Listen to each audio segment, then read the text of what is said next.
I'm going to share with you the updated advice around premature ovarian insufficiency. Now, if you think that menopause only hits those over the age of 50, well, then you're very wrong.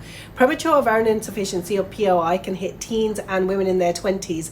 And as shocking as it is, it takes years and years to get a diagnosis, and often there is a misdiagnosis as well. But let me share with you what the updated advice is from 2024 to 2025. Premature ovarian insufficiency is more common than we thought. When I was studying, we were told it's about 1 in 100, but actually we think it affects about 4 out of every 100 women and girls.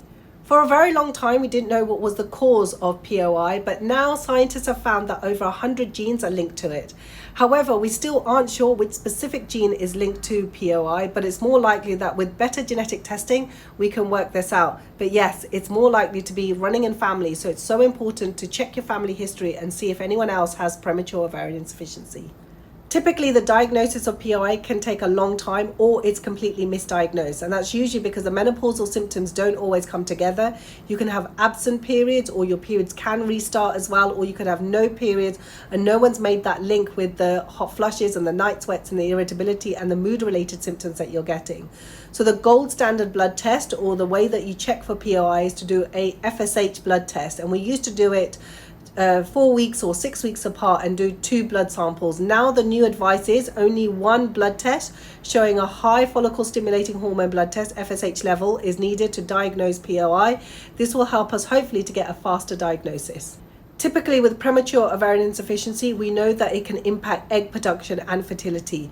But now there's a greater emphasis, and also in the NHS, to help save the eggs for future, and also egg freezing can help make sure that the woman or anybody living with POI can have a baby if they want to have a baby.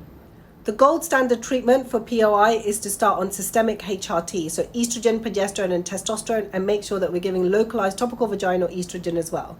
We know that POI can affect muscle, bone, brain and heart health as well, so it's vitally important that we keep an eye on this and replace hormones that the woman needs in order to make sure that they're thriving.